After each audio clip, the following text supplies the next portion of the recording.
Can we accept somebody who isn't me? Many times I thought about David in the Psalms and how many times that he was pouring out his heart to God and just saying about how difficult his experience was in different cases. And then, you get the idea God's just hearing him pour out his heart. Yeah. And, it doesn't necessarily mean that God saw his experience the same way that he did, but God was able to hear what he was praying. Right. But so many times as the listener, we hear what the speaker is saying as an assessment of ourselves. Well, I just don't measure up. Well, I'm just not good enough.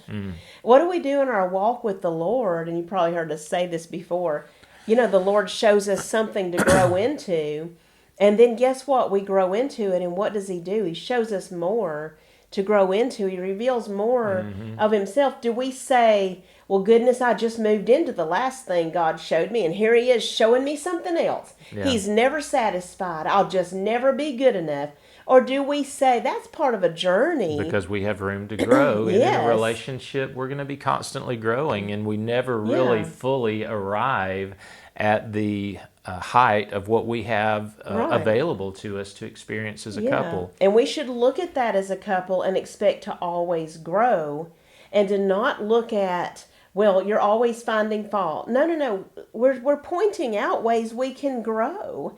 And if we only care about how we can grow from my perspective, this would make me feel closer, but I'm never investigating how we can grow from your perspective. Yeah. What does my spouse bring to the table? Yeah. What can I do? Yeah. To change? That's actually positive to be able to change. And really not being defensive is really, a lot of that is wrapped up in realizing what your spouse is presenting. They're not making an assessment of you, of who you Right. are. They're making a revelation of who they are. Right. And like we said a while ago, defensiveness closes our ears faster than almost anything, and it shuts down communication. It should be a no-no in the marriage communication to get defensive. And that's really, becoming defensive is really just saying, I see me, I see myself, and I'm not seeing you and what you're presenting. This is where we get practice in being a stronger person. We get the ability to hear things that are not always easy to hear.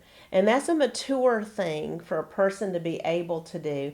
To be able to say, you know what?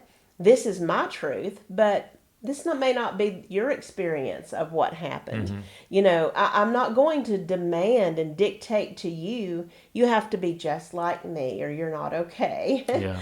But we have to be able to hear something outside of ourselves.